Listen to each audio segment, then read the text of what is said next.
Hey, what's going on, everybody? This is Tyrone back with Tech Life. Here I have a great article for you guys from Yahoo Finance. I'll leave a link to it in the description so you guys could check it out. I think this is a big day for AT&T on their earnings call. And it was a good quarter overall for the company. Although they had less growth, they still had additions. So AT&T beats estimates and adds subscribers. So very interesting. AT&T did about 326,000 ads for the quarter on the postpaid side. We'll just double check myself. Yeah, 326,000.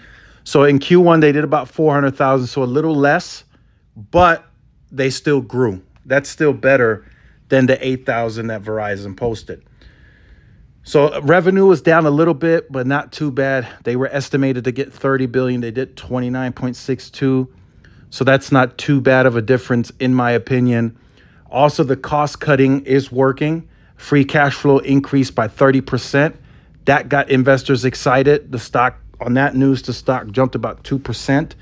So that's good to see. And I assume that will continue moving forward. Now, internally, I'm hearing things that AT&T is going to get far more aggressive on the cost cutting. So that should, be good for investors and shareholders and everybody across the board members.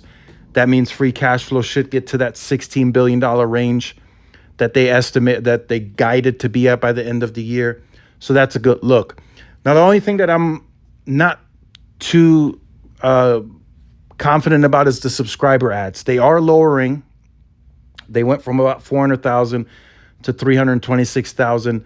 Next quarter, Q3, are they going to be potentially under 300,000? It's a possibility. Again, they have nothing really exciting going for them.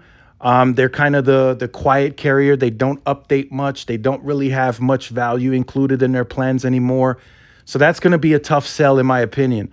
T-Mobile continues to push their narrative. They continue loading up on value. Verizon continues loading up on value. They just announced the NFL Sunday ticket included for free for existing and new customers. So that's a big deal. That gets people excited. That keeps Verizon in the media. If they advertise this correctly, it could pivot everyone, looking at Verizon again and away from AT&T. So AT&T will have to make moves of their own.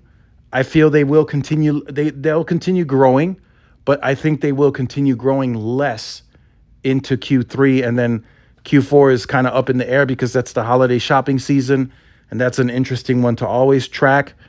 But I think Verizon kind of shocked the industry with their announcement this morning. I think T-Mobile will have to look at that, run an analysis to see how it will affect their business. Same with AT&T. Right, Verizon is the more expensive, but there's a whole lot of value coming their way. Right, the $449 that you could save with Verizon, that's a pretty big chunk of money. Now, I don't know what that means for the second year or third year, but at least for this year, it's included on Verizon.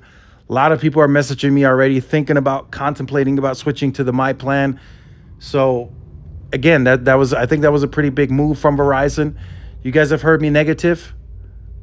You heard my negative commentary, but when it's positive, it's positive. And that's a positive move, in my opinion.